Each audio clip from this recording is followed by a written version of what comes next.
Fala aí, galerinha. Professora Érica aqui. Estou de volta para falar com vocês. Hoje nós vamos falar das grandes navegações, né? E para falar de grandes navegações, é importante que vocês parem para pensar sobre a seguinte questão, né? Não tem como a gente trabalhar grandes navegações sem entender que nós devemos debater sua origem, né? E a influência de vários fatos históricos que foram determinantes para o processo das grandes navegações, como, por exemplo, o surgimento da burguesia, né? A maioria de comerciantes que ajudaram, de certa forma, a financiar as expedições marítimas, né? A questão do renascimento comercial e urbano, que é o crescimento das áreas das feiras, né? E a unificação dos estados nacionais, o surgimento das grandes monarquias nacionais, como Portugal, Espanha, França e Inglaterra, que nós vimos no último capítulo, né? Na última aula. É importante que nós devemos também analisar vários problemas que estimularam tanto Portugal como Espanha a desenharem novas rotas marítimas para chegar às Índias, né, ao Oriente, em busca de especiarias, como pimenta, cravo, cúrcuma, cominho, curry, né, que a gente hoje usa como tempero, né, mas eles utilizavam tanto como medicamento, como também para conservação, né, conservação de alimentos, né?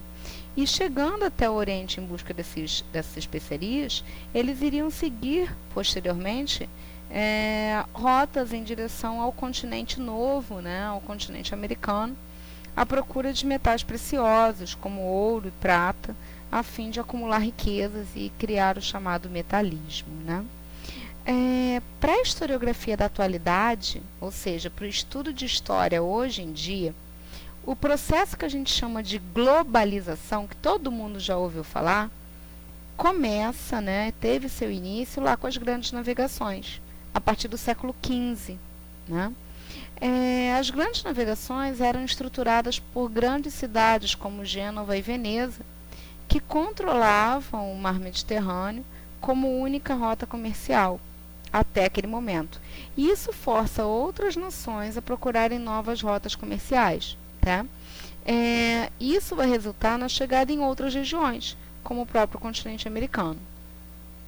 A produção das nações europeias precisava ser aumentada, né? Eles precisavam aumentar a produção e precisavam dinamizar isso para poder suprir os gastos com esses deslocamentos, né? Visto que o custo com fabricação de embarcações e instrumentos de navegação era bem alto. O aumento dessa escala de produção conduziu assim ao surgimento do que a gente vai chamar futuramente, vocês vão ver mais na frente, da Revolução Industrial.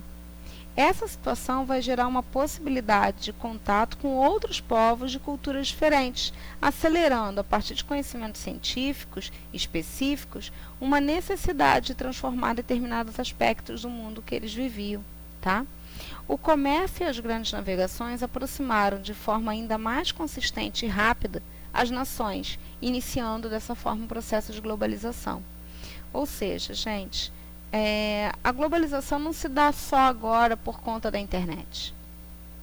A globalização começou lá atrás com as grandes navegações. A partir do momento em que um grupo de navegadores entra numa embarcação e atravessa o oceano, atravessa o que eles não conheciam, né, os mares não conhecidos, para um mundo que eles também não sabiam que ia encontrar.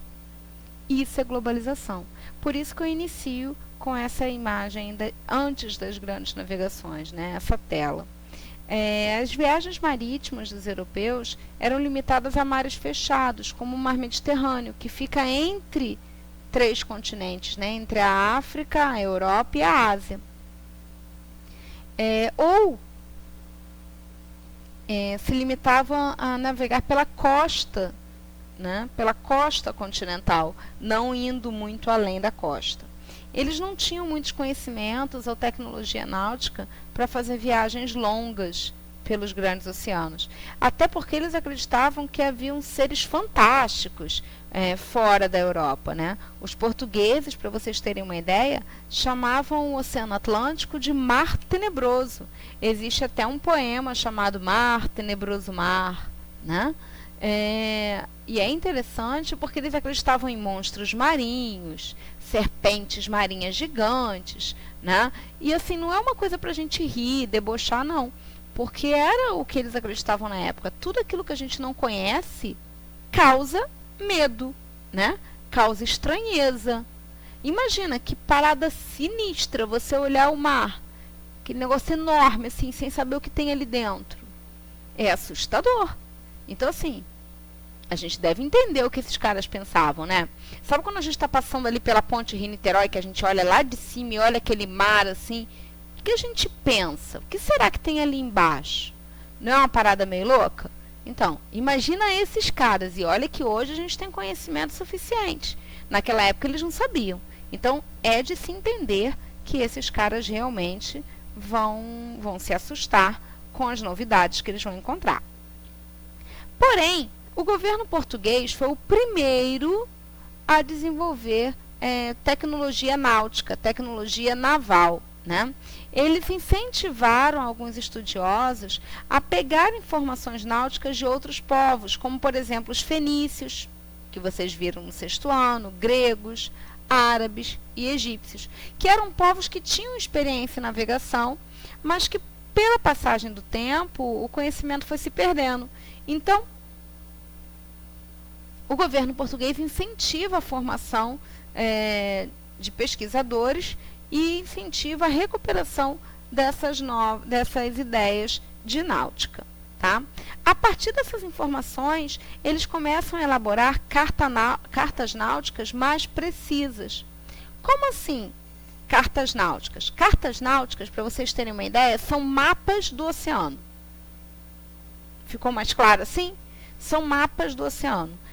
Que indicam para onde você deve seguir dentro do mar. É uma coisa difícil, né? Qualquer um que sabe fazer isso, não. Além disso, através desses novos saberes náuticos, também vão surgir novos modelos de embarcações. Vão ser construídos novos modelos de embarcações, além de novos instrumentos de navegação, como, por exemplo, a bússola, que indica para que ponto cardeal você deve seguir, e o astrolábio, que é um tipo de instrumento que funciona indicando a posição através dos astros, né? Ele pode indicar através do Sol ou através da posição das estrelas, tá? O astrolábio também é uma parada muito legal, criada durante esse período. Bom, as embarcações que existiam nessa época, né? Até o século XV, eram muito rústicas, muito pesadas, né? Elas foram transformadas ao longo do tempo. Surge a ideia da caravela, que é uma embarcação leve da época, muito boa porque ela corta os mares em maior velocidade, tinha velas triangulares, né? Porém, ela era pequena, então não tinha como levar muita gente nem muita mercadoria. Ela era muito mais para exploração de espaço e território do que realmente para levar mercadorias ou um grande número de pessoas. E também existiam as naus, que eram maiores que as caravelas, tá? Carregavam um número maior de carga e de pessoas e foi muito utilizada no século XVI. Então, a gente tem as caravelas para uma primeira exploração e a nau é utilizada depois para carregar mercadorias e pessoas. Até aí tudo bem, gente? Bom, eu falei dos instrumentos náuticos, né, que eram utilizados. E além da bússola que eu falei com vocês e do astrolábio, também existia a balestilha. A balestilha ela era usada mais em alto mar para observar a altura dos astros e identificar a latitude em que se encontra uma embarcação, ou seja, a posição exata dessa embarcação, tá? Para alguns pesquisadores, a balestilha surgiu através de uma invenção dos antigos vikings. Não tem nenhuma comprovação disso, tá? Mas alguns pesquisadores acreditam que sim, que ela surge a partir de uma invenção um pouco mais rústica dos antigos vikings. O astrolábio, como eu já falei com vocês, que vinha também ajudar pela posição dos astros, e a bússola, né, que mostrava os pontos cardeais. E o mais interessante é que a bússola é uma invenção chinesa que foi aperfeiçoada principalmente pelos portugueses, tá? Chegamos às grandes navegações. E como eu posso definir grandes navegações? Aqui eu coloquei uma definição para vocês e eu queria que vocês marcassem como IPC, tá? É o conjunto de expedições marítimas realizadas entre os séculos XV e XVI, sobretudo por Portugal e Espanha, e que por meio delas buscavam-se novos territórios, especiarias e metais preciosos. Certo? Então não eram só novos caminhos, eles também buscavam a questão dos metais preciosos, das especiarias e buscavam ocupar novos territórios, né? Os portugueses vão ser os primeiros a falar de grandes navegações. É interessante que os portugueses vão ser chamados de precursores das grandes navegações, né? Os portugueses tinham uma característica de tomar a frente, né? Eles eram vanguardistas, ou seja, eles foram os primeiros a trabalhar as grandes navegações. E por que isso, Érica? Por que os portugueses tomaram a frente? Eles tinham alguns pontos a favor deles. Primeiro, Portugal fica na pontinha da Península Ibérica, ou seja, Portugal tem um litoral enorme. Esses caras já estavam mais do que acostumados a lidar com o mar. Segundo, eles tinham uma coisa chamada incentivo do governo. Isso é muito importante. O incentivo de governo, porque a coroa portuguesa acreditava, lembram que eu falei para vocês, que era importante pegar informações dos povos da antiguidade para melhorar a embarcação, melhorar os instrumentos, melhorar as formas de navegação em Portugal. Então eles tinham o incentivo do governo.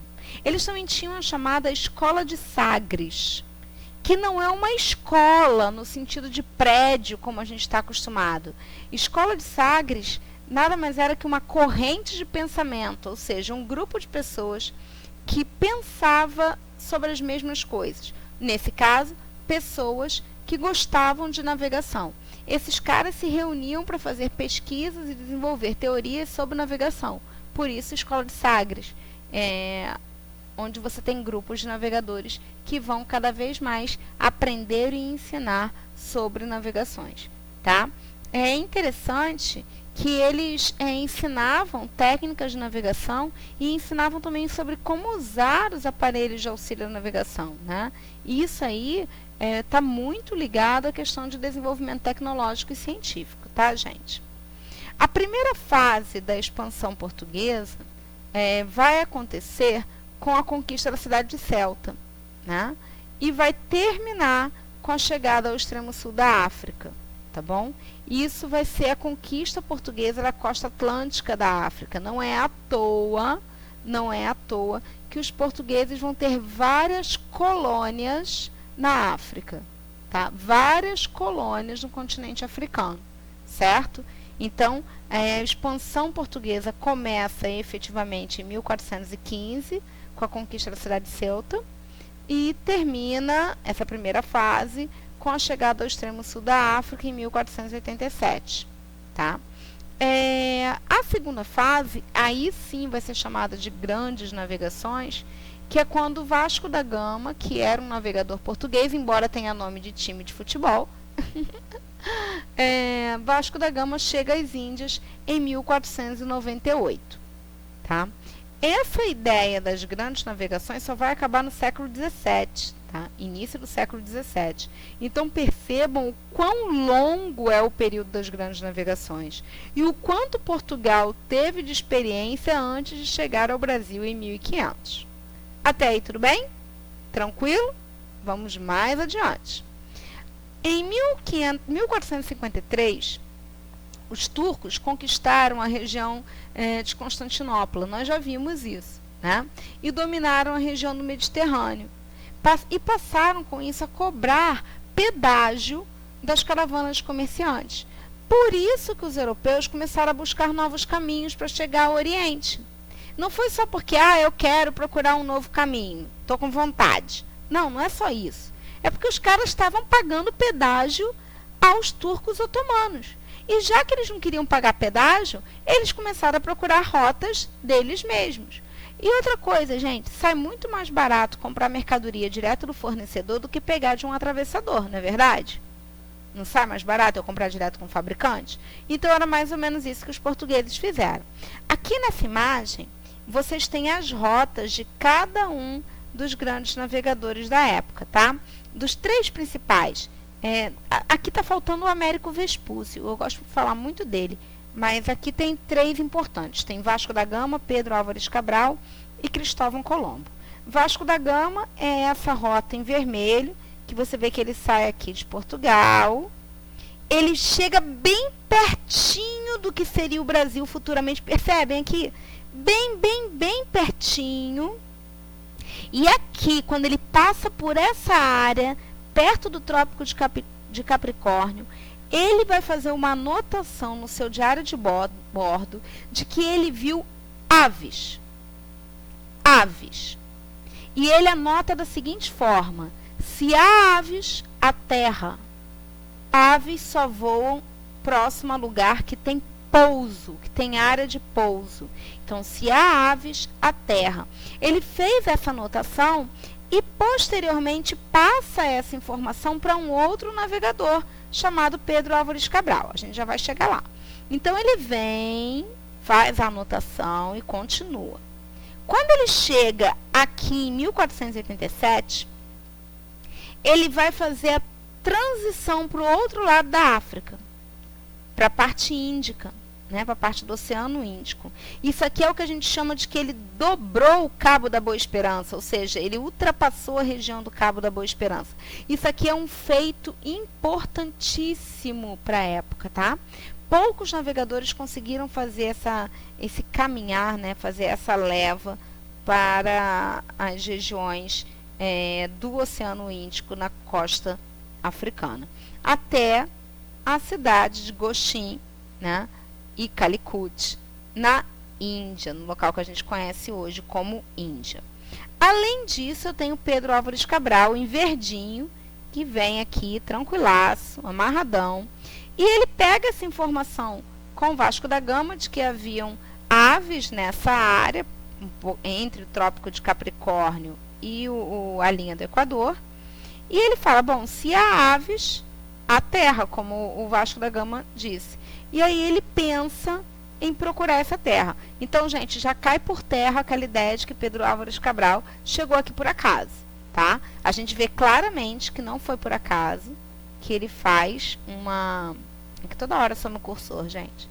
Ele faz uma mudança de rota, vai até Porto Seguro e depois volta normalmente para a rota dele.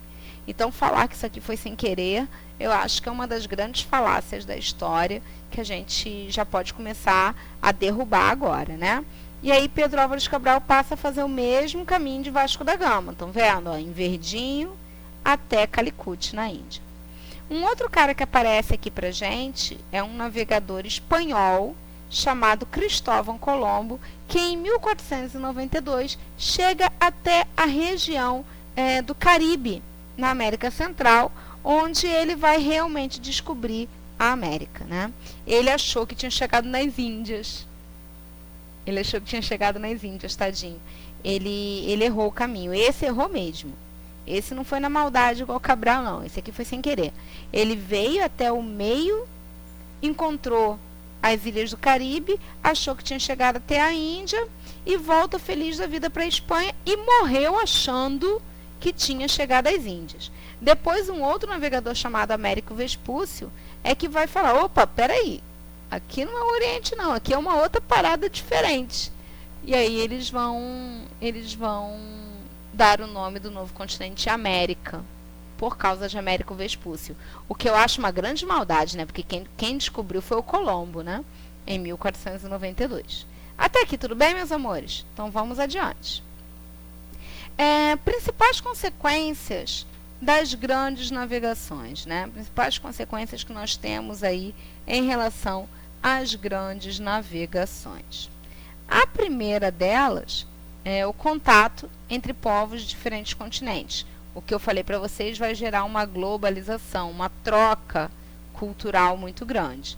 Também o intercâmbio de mercadorias, né, uma troca de mercadorias, de conhecimentos tecnológicos, hábitos, costumes, né? Isso aí é a primeira parte que a gente fala aí de globalização. Outro ponto importante é que o sistema comercial da Europa vai se integrar ao sistema da África, da Ásia e da América, né, que é o novo mundo, o mundo recém-descoberto. Tá? Além disso, os espanhóis vão conquistar regiões muito ricas em ouro e prata na América, como, por exemplo, a região onde hoje nós conhecemos como Potosí, na Colômbia, que era uma área tão rica em prata, mas tão rica, que a prata praticamente brotava da terra. Tá? Não precisava escavar muito para encontrar jazidas de prata. Os portugueses vão ser muito espertos. Eu acho, na minha humilde opinião, os portugueses vão ser os caras assim mais malandros das grandes navegações, tá? Eles vão estabelecer contatos comerciais em quase todo o mundo. Quase todo o mundo você vai encontrar um ponto estratégico português, tá? Seja por meio de feitorias ou de colonização dos territórios conquistados. No século XVI, outros países também vão entrar nessa brincadeira. Viram que era bom e vão entrar. É óbvio, gente, é óbvio. Como, por exemplo, a Inglaterra, a França e a Holanda, que vão entrar nas disputas por territórios e nas disputas pelo controle do comércio marítimo. Tá? Uma coisa importante, gente, que a gente tem que pensar também como consequências da expansão marítima, é a dominação e a extinção de povos nativos em regiões conquistadas, como aconteceu, por exemplo, com os incas e com os astecas, né? Nós já vimos. Como aconteceu com os indígenas brasileiros, né? Então, nós temos aí também a questão do comércio atlântico de escravos.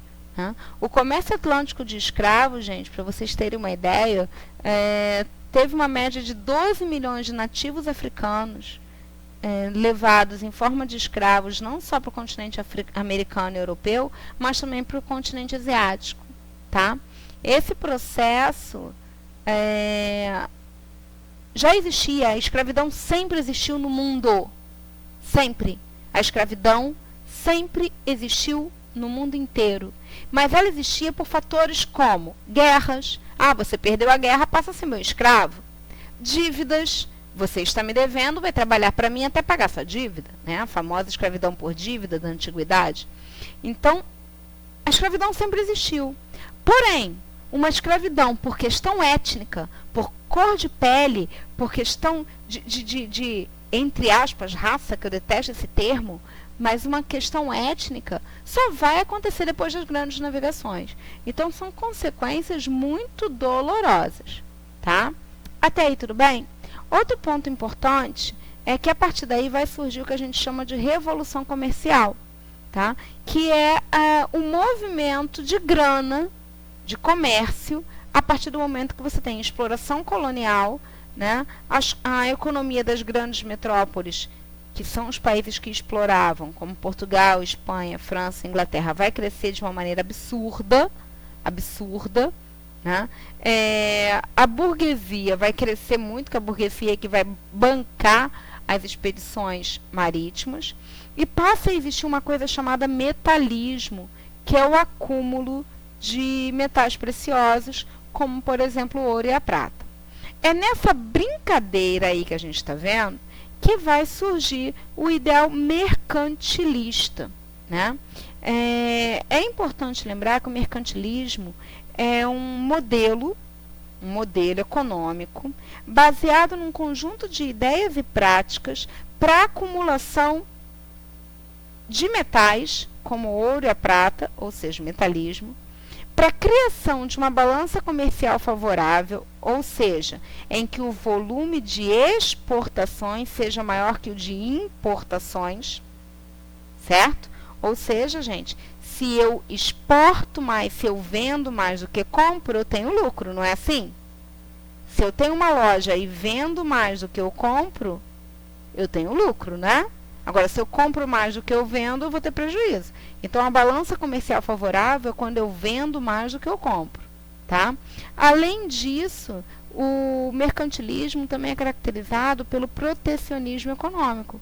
Ou seja, os países que praticavam mercantilismo, como Portugal, Espanha, França, Inglaterra e Holanda, acabavam criando medidas de proteção à sua própria economia, através de competição com outras potências, com outras monarquias. E o Estado intervinha diretamente nessa economia. O Estado era o grande controlador dessa economia. Ninguém fazia nada sem o ok do rei. Beleza? Esse conjunto de características que a gente está falando vai ser chamado de práticas mercantilistas, tá, gente? Isso aí vocês não devem esquecer, não. Até aí, tudo bem? Tranquilo? Bom, o que eu não posso deixar vocês esquecerem pontos importantes: metalismo, acúmulo de metais preciosos, balança comercial favorável, ou seja, exportar mais do que importar, e que as grandes navegações são a base para o que nós chamamos de globalização, ou seja, é a base para a troca de conhecimento entre as diversas culturas. Beleza, meu povo? Tranquilo? Então, na próxima aula, nós vamos falar um pouquinho mais sobre esse novo mundo que foi encontrado pelos europeus. Ok? Ficamos por aqui. Beijocas e um saco de pipoca!